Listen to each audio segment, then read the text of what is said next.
नमस्कार, आप देख रहे हैं प्रभात इंडिया न्यूज। विकसित बगहा को लेकर अंकित देव अर्पण की बड़ी घोषणा। विधानसभा चुनाव में लड़ने का किया ऐलान।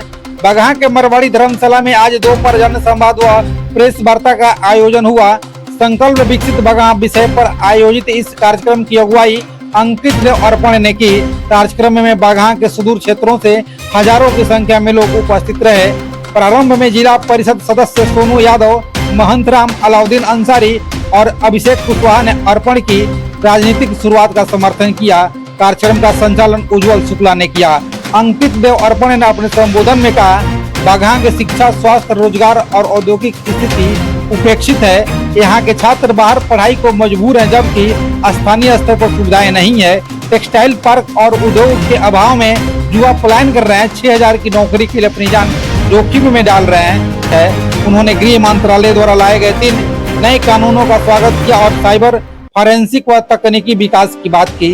अंकित देव अर्पण ने साफ कहा कि वे आगामी विधानसभा चुनाव में बगहा से अपनी दावेदारी पेश करेंगे। उन्होंने युवाओं से राजनीति में भागीदारी और नेतृत्व की अपील की। अंत में उन्होंने कहा कि बिहार की राजनीति को शिक्षित नेतृत्व की जरूरत है। अब वक्त है बदलाव का और बगहा को विकसित बनाने का। यह जनसंवाद आयोजन था। युवाओं के साथ में संवाद। 2 बड़ी चीजें हैं। एक, बगहा को बार बार बाहर से ला करके ठोक दिया जाता है। ऐसा माना जाता है कि अब पशु पक्षियों का एक छोटा सा कस्बा है जहाँ पर हम बाहर के कमांडर ला करके बैठा सकते हैं। तो ऐसे में बगहा को बार बार बाहर से प्रतिनिधित्व मिलता है। मेरी कोशिश है कि इस बार बगहा को इस क्षेत्र के लोग मिले। यह वह धरती है जहाँ वाल्मीकि और गांधी की धरती है। यहाँ से नीतीश कुमार जी की विकास यात्रा शुरू होती है। तो मेरी मांग है कि इस बार जो शुरुआत हो, राजनीति में भी यहाँ का क्षेत्रीय प्रतिनिधि हो और वो परिवारवाद से चुनाव लड़ने की पूरी तैयारी है। इस मन से यही घोषणा है कि मैं इस बार विधानसभा तैयारी कर रहा हूँ। तो विधानसभा चुनाव दल अभी मैं स्पष्ट नहीं करूँगा। कई संगठनों से लगातार बातचीत चल रही है और कई तरह की बातें भी की गई है। हालांकि मेरे पिताजी के पास इतनी जमीन नहीं है कि ऐसे किसी दल में जाकर शामिल हो जाऊंगा जहाँ पर मैं जमीन बेच करके टिकट मिलता है। लेकिन मेरी कोशिश है कि ऐसा दल जो मेरिट पर मैं और मेरे अपनी काबिलियत पर, क्षमता पर मैं टिकट दूं, उसके साथ